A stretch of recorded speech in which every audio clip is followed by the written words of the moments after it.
Hello, and thank you for tuning in to Starting Small, a podcast about brand development, entrepreneurship, and innovation in the modern world. In this episode, I'm joined by Lewkowict of Black Wolf. Listen as Alex shares his inspiration towards creating a skincare brand focused primarily on men. Hello, and thank you for tuning in to Starting Small. Today, I'm joined by Lewkowict of Black Wolf. Alex, thank you so much for joining me today. Hey, it's great to be talking to you. So I want to start out with your childhood. Where did you grow up, and what was your childhood like? So I am actually from Canada. Okay. I grew up, my dad's actually an entrepreneur. He's been starting businesses since I was really little. So I've always watched the process, the ups, the downs. And I co-founded Black Wolf with my brother. And really since we were, 6 years old, we've been doing businesses together. And so that was kind of my life, the trials and tribulations of entrepreneurship. Me and my brother are pretty different. He's kind of your typical entrepreneur who, didn't love school, always contrary to the status quo.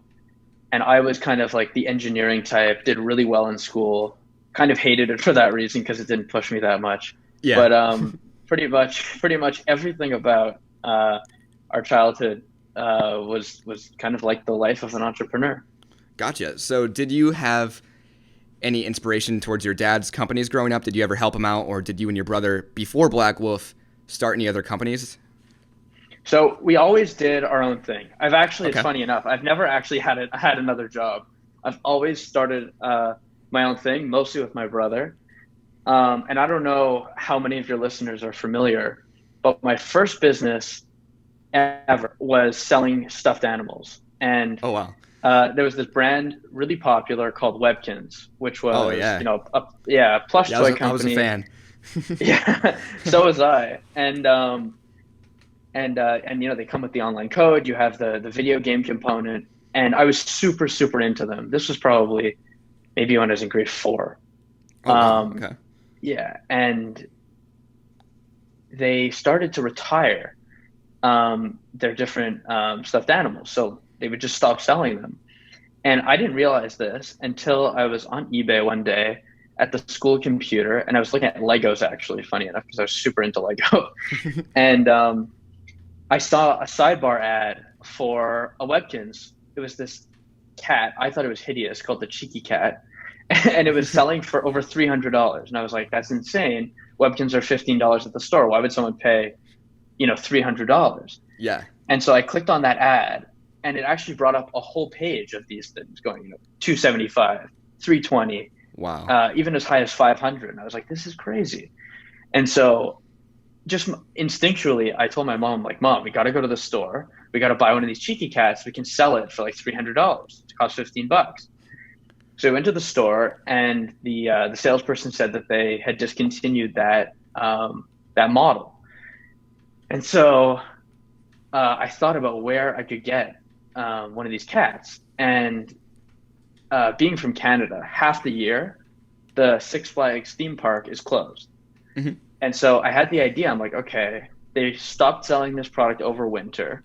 What if one of the gift shops at the theme park still had some inventory left over that they hadn't sold by the end of the season? Yeah. And so the day that the theme park opened, my mom, super wingman, took me out of school. We paid $60 each to get into the park. And we start going around to the gift shops, and they had them. And we went to every single one, and all the store clerks were laughing at us, making fun of us. But we bought 40 of them in the park. Wow. And I put them all on eBay, and I sold each of them for $300. And that was my first kind of taste of sales and business and Wow. and success. And so that was like very, very exciting for me. That's huge. Yeah. And I've kind of been hooked ever since. So how much were they going for when you bought them? So they were selling them at the theme park for the standard price, just $15 or like $14.95. Okay. That's a huge turnover. So this is right around the time of the extinction of that stuffed animal? Yeah, so literally they discontinued it in midwinter when the park was closed. it opened, and I swooped in and bought all of them. Wow, that's huge. All right, so moving on from there, what was school like for you? Did you go to college? So I actually didn't. So in high school, I was on the honor roll. I was like one of those never go to school, never study 90 students. But it was interesting because I'm actually dyslexic, so can barely read or write. Did horrible in English, but I was really good at math and science, so I really focused on that. And then right around the end of high school, I was putting together the pitch deck for Black Wolf, and we pitched right before the end of high school, and so my college app was already in. I got into some of the good schools in Canada, and we raised the seed round, and I just never went. And I got to tell you, looking back and seeing my friends who've gone to business school and stuff, I think I made the right decision. I'm very happy. Yeah, for sure. When was this? The development of Black Wolf and the decision not to go to college? So it's actually interesting. So this was pretty much around 2016 Okay. is when we did the initial seed round. But the first kind of 2 years of Black Wolf was, kind of my education, I call it.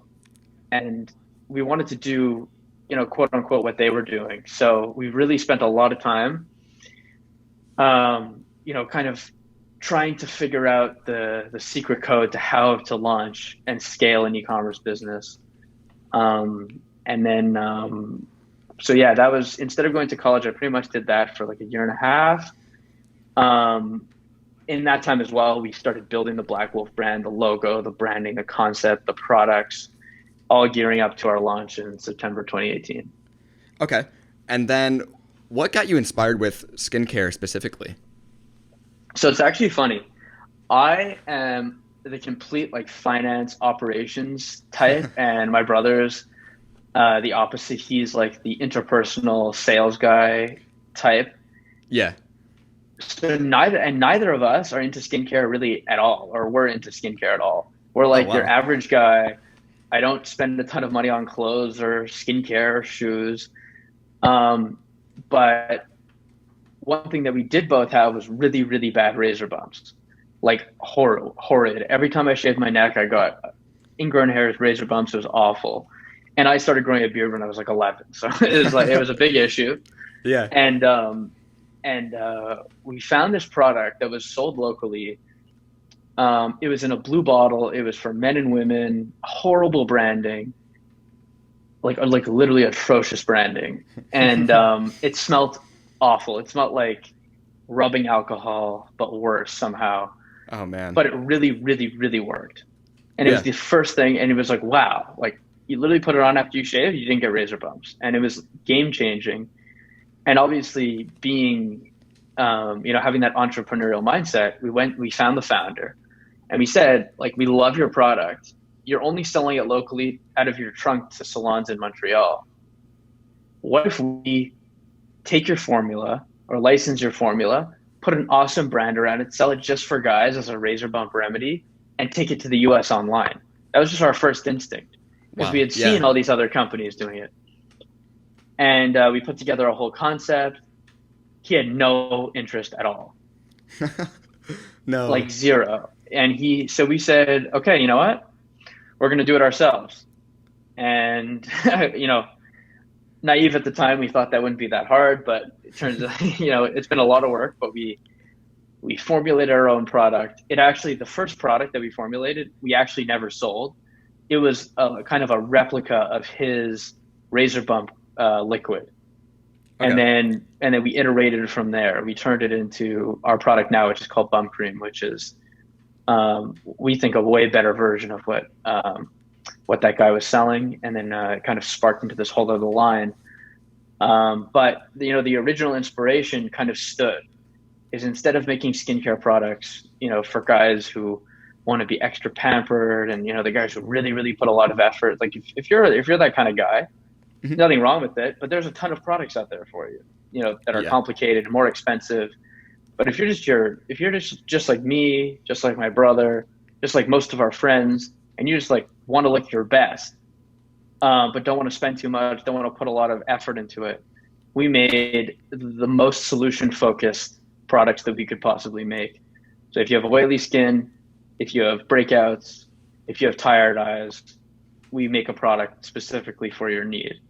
And that's the whole, that was the whole inspiration for skincare. So yeah, again, neither of us were really into skincare. We kind of fell into it and took our, as I said, his sales and my operational minds and just kind of ran with it.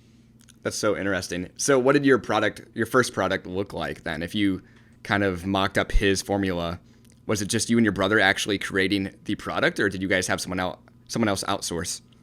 Okay, so I'm sure most of your viewers don't know how a skincare product is formulated, but it's super interesting. Okay. We did not take the route of mixing it in our kitchens. We skipped that step. We had no interest in doing that. Yeah. We spent a long time trying to find the absolute best contract manufacturer. And a contract manufacturer is basically a factory that is set up to make skincare products. So just like food is made at a co-packer, skincare is made at a contract manufacturer. And you develop something called a white paper, which is essentially a recipe. And then they make your product for you and bottle it. Most contract manufacturers have formulation teams. We worked with our contract manufacturer's formulation team, as well as we hired a formulation consultant.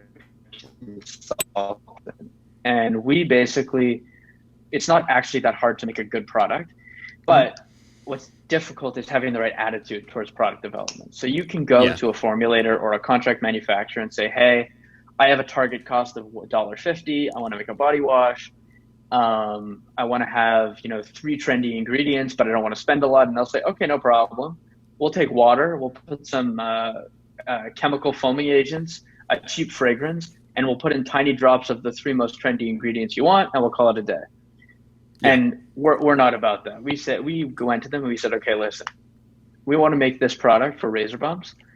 We want to make it the absolute best product possible. And that means best ingredients, highest concentration of actives, quick absorb.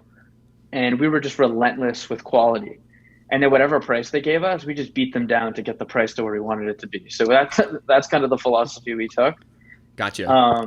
And yeah, people really like our products. So the packaging you guys have now, it's super slick and simple. And I was wondering, when you guys first launched your product, was it also the same back then? And what inspired you to just keep it very simple?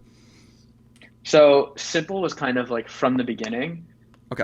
We're selling to guys, and we call this, we call it, what happened in men's skincare is you had women's skincare for forever, really. Mm-hmm. And, women know what products to use. I mean, most women, there's so much out there. There's so much education. Younger generations now have their favorite YouTuber. Older generations learn from an older cousin or magazines. There's just so much out there. But for guys, who are you going to go to? You're going to go to your uncle and say, hey, what skincare products to use? Like your friends don't really talk about it. So it's kind of a black hole. And what we found a lot of companies did is something that we, nicknamed the blue label approach, where you take a woman's product, slap a blue label around it, say for men, but you don't really fundamentally change what the product is. Yeah. So, toners, facial cleansers, all those fancy things that women were using, they kind of labeled for guys. We were like dead set that guys need something simple if they're going to use it. So for sure, even though our face wash is the quality of a fancy facial cleanser infused with cucumber extract and jojoba beads, we were just like, no way. We're going to make a package, and we're just going to say face wash, because we kind of feel, I always say, like, if your product really is the best, you don't have to show off. And some of these packages, they're just like hitting points on the front of it, like oatmeal infused. That's true. It's just like, at the end of the day, as I said, anyone can make a good product, but our main focus is user experience. That's what differentiates Black Wolf. It's our attitude, our philosophy, our understanding of guys. We want it to be as simple as possible, because at the end of the day, the more guys that adopt skincare, the better. And the only way for guys to adopt skincare if it's approachable and simple, and that's really the goal. And we're nowhere near where we want to be. Our whole focus over the next year is just to continue to improve on that user experience, whether it's pre-purchase on our website or post-purchase with the ability to communicate with us for advice, and also, when your product comes and instructions on how to use it and etc. Everything, the whole experience really. For sure. Okay, to get into the specs of kind of your skincare, what are the advantages of charcoal skincare compared to Allo or other options? I'm curious as well myself, and I'm sure my listeners are too. Yeah, absolutely. So what's really cool about charcoal, in particular activated charcoal, is the process of quote unquote activating the charcoal is it's heated up to a very specific temperature that causes thousands of tiny holes to form on the exterior of the charcoal. And what that does is it increases the surface area to 1,000 times what it would be without those holes. If you consider a flat surface versus tons of holes, each hole adds a tremendous amount of surface area. Yeah. And that's what really binds to a lot of the oils and toxins in your skin. And what we did for our flagship product, the activated charcoal face wash, is we combined activated charcoal, and not as a marketing amount, with black dye. It's jet black because we use a ton of charcoal, and paired with salicylic acid, and paired with the natural preservative in our product, which has antibacterial properties because bacteria causes a tremendous amount of breakouts. And that kind of trifecta is what makes that face wash super effective. All right, so with such a highly competitive field, what makes your products stand out from your competitors? So it's interesting because we decided from day one that the lowest barrier to entry to market in this space would be to go directly to our customers. And what I mean by that is skincare is one of the most insider industries that I could possibly think of. And also being in it, we've seen it even more. Yeah. What your listeners might not know is every time you see a Men's Health article, a GQ article, whether it's a holiday gift guide or a best of, that's all paid. So GQ, you can pay them $2,000 to put our face wash on a list of, top 5 face washes to buy. And they put it on their site or their magazine, put a link, and every time someone clicks on that link, they get a commission. It's completely paid industry. And we, just by the nature of our personalities and what we were trying to do, just hated that.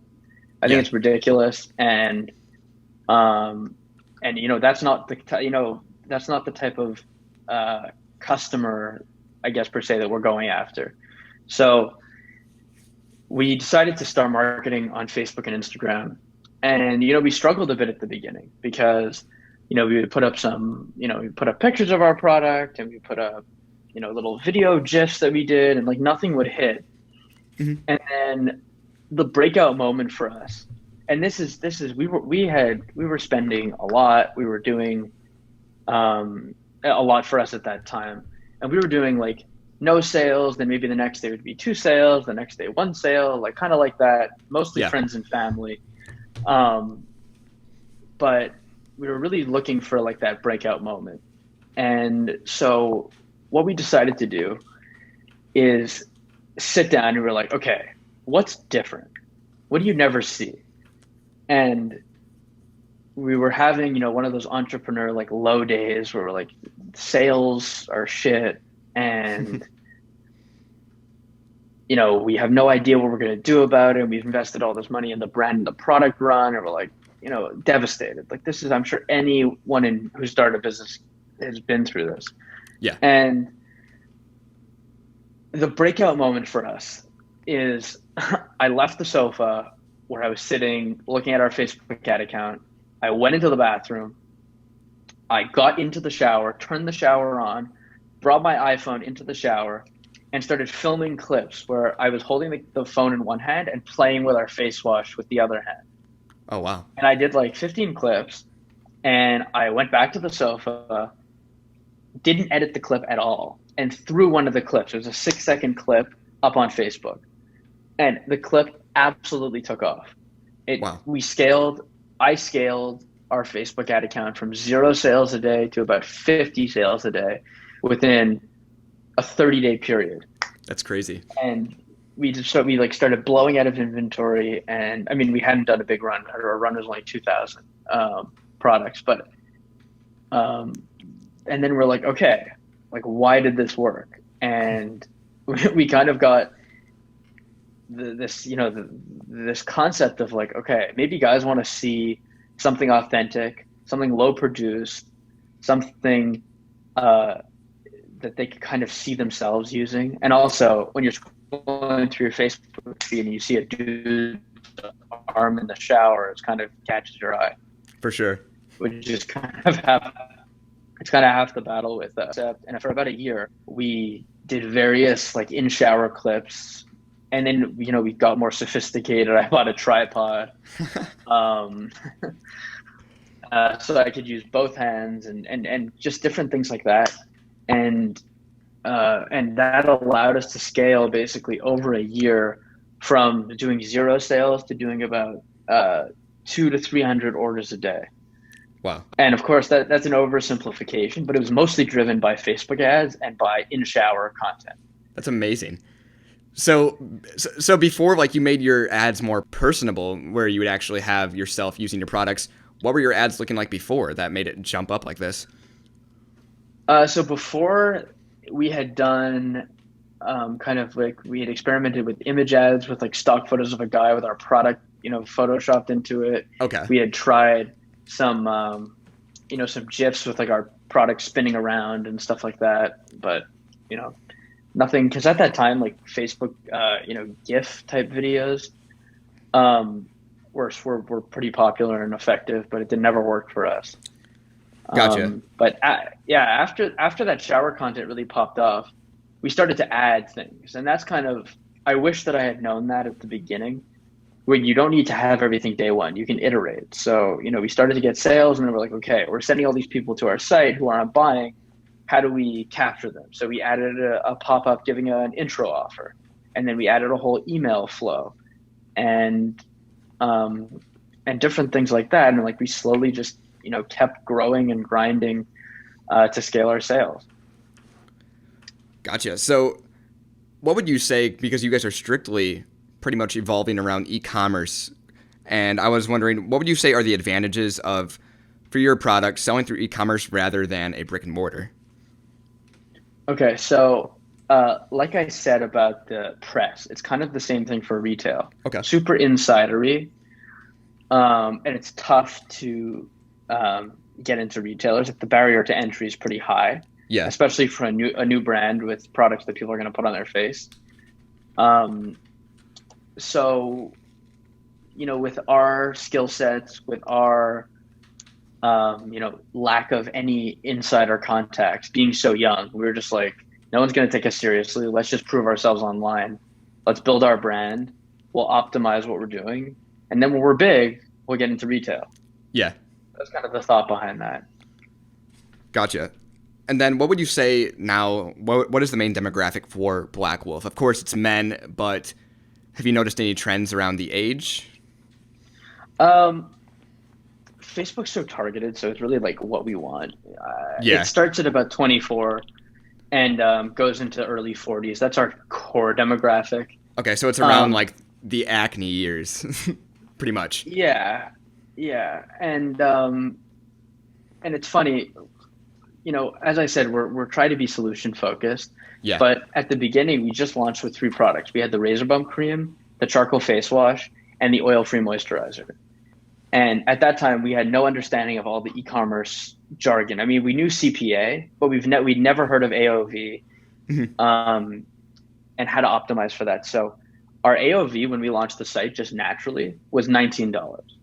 And as anyone who markets on Facebook knows, you cannot make money with a $19 AOV online. No.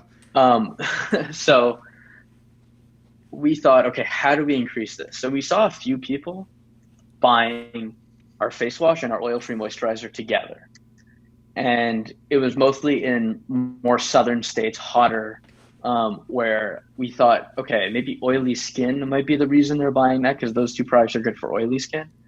But we didn't market it like that. And then I got the idea, why don't we make a bundle called the Oily Skin Bundle with the face wash moisturizer? We launch it, instantly becomes our best seller, ticks Wow. up our AOV to 25. And we were like, okay, there's a lot we can do here. So then we started messing around with shipping policies and shipping thresholds and bigger bundles. We made something called the Complete Skincare Bundle, which had all 3 products. And we were like, okay, this is awesome. We started doing multi-packs, like buy 4 face washes and you save 20%, like that kind of thing. And we got our AOV up to 30. And we're pretty happy with that. Yeah. But it's still tough. 30 is also low. But then we started to develop other products, and we actually went crazy aggressive. Within 5 months, we were formulating products pretty much since we launched the original 3, but we accelerated basically 7 new products into market to get that AOV up because we were just hemorrhaging money. And it was like brutal for us because we were totally bootstrapped. Yeah. And so we launched, face scrub, face mask, eye gel, body wash, a whole dry skin line, different sizes of face wash all at once. And pretty much right away, our AOV jumped to 40, 41, 42. And we were like, okay, this is more like it. Yeah. And at that point, we were getting pretty close to profitable. And then we went back to our manufacturer. We're like, okay, you guys got to lower this price. We looked at our packaging, streamlined that. Really, I was like maniacal about the cost. I negotiated our shipping rates, and we got our margin up. And then finally, we were in a place where we were profitable, which is a game changer for us. Totally. So, looking at Black Wolf today, is it still just you and your brother, or have you guys developed some other workers to join you guys, and what roles are you playing currently? Okay, so that's actually the biggest struggle that we've had now, and I will say, because we took the e-commerce route and the just strictly digital, that eliminates a lot of things. We didn't do influencer marketing, we didn't do press, we didn't do a ton of social media and all those things. So we were really just in our wheelhouses, which is like analytics, the brand identity and marketing digitally. And so it's literally just me and my brother who run the company, and we're at a $10 million run rate right now. Wow. And it's just the 2 of us. That's amazing. But the issue is now though, and what happens in the business is take little things like answering customer emails. At the beginning you get like 5 or 6 a day. Doing your Facebook ad creative, like me filming it ourselves, optimizing your Facebook ads, working on new partnerships, working on an Amazon launch, which we're doing next month. It starts to become a bandwidth issue because just customer service, which when you're small is like 5-6 emails a day, maybe if you're lucky. We're now getting hundreds of emails a day. Yeah. And not all complaints, but customers wanting to help with tracking their order, customers wanting advice on the product. Like it's a tremendous amount. And then each of these little tasks becomes a full-time job. For sure. And so we have a huge bandwidth issue, and I think we slept on hiring a little bit. But right now, we have an aggressive hiring plan. We actually just closed a funding round, which was led by the family who founded the hair care brand Moroccan Oil, which is the largest privately owned hair care company. Oh, wow. And so we're using that money. We're aggressively hiring. We have, channel expansion strategies in mind, looking at, big box retailers and Amazon. But yeah, it's all really to do with bandwidth, because things that we haven't done, as I said, like social media, influencers, and that kind of thing, does affect CPA in a big way, because pretty much 100% of our traffic is driven through our paid ads. So we get almost no organic, except for customer referrals. So we're hoping that building out a team will start to increase the percentage of organic traffic and drive down CPAs, which are increasing all the time with Facebook. Yeah, for sure. I just want to gather a piece of advice that you may have for an entrepreneur out there who is listening. If you could share one piece of advice to an aspiring entrepreneur, what would that be? Maybe something you've learned or something you regret, just anything. The biggest, I'm going to give two things. Okay. Number one is incremental goals. Mm-hmm. Trying to be day one movement that just exited for 100 million, or if you're in skincare, Kylie Cosmetics or Dollar Shave Club or Manscaped, like these, don't be naive to what these brands did and how much money they raised and how many people are working for the company at the time that you're looking at their website or their ads. They have 50 people For sure, yeah. or more working at them, and you're just like one or two founders. Don't try and be like them day one, because you'll fall on your face, because you don't understand what their larger strategy is, or how many existing customers they have, and you don't know if the ad you're seeing is just a retargeting ad. You're just completely naive to how much goes into these big brands. So start with a small goal. Say, hey, I am going to get one sale a day through Facebook. That's my goal. Or I'm going to get into one store a week to carry my product. And if you think like that, then you'll start to say, okay, I want 10 a day, I want 50 a day, I want 100 a day. And I think that's the way to do it, because if you don't think like that, you go too ambitious and it just kind of falls flat. You're wondering, hey, I just spent this much money building a brand, or I just I racked up a bunch of money I had and hired like the best employee who used to work at this company, and it's just not always that easy. Yeah.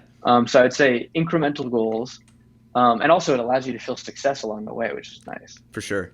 And then the second thing that I would say, which is kind of along the same lines, is mindset. So what I mean by that is, at various parts of our business, we've had different mindsets. On the entrepreneurial journey is very emotional, and it's tough. And when I say mindset, it's not just having a good attitude. It's thinking, okay, what do I want my business to be now versus a month from now? When we made the goal of getting to 50 sales a day, that was all we ever said to every agency we interviewed. What we said to between us every single day was 50 sales, 50 sales. We got to 50 sales. And then after 50 sales, we kind of were stuck at 50 sales because we hadn't planned further, which is okay. And then the next goal was 200 sales, and 200 sales to everyone in between ourselves. That's all we said, day and night. And then we got to 200 sales.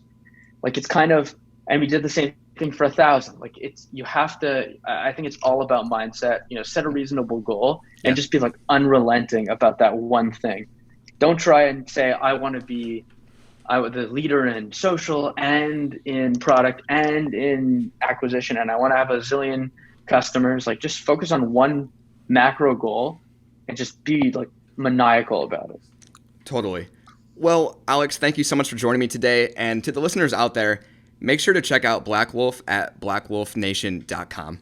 Yeah, Cameron, really appreciate you having me. And anyone who goes to our site, you can use my personal code, Alex25, and get a better discount. Hey, thank you for listening to this episode of Starting Small. If you would, leave a review on whatever platform you are listening on. Also, follow Starting Small Pod on social platforms to keep up to date on future guests.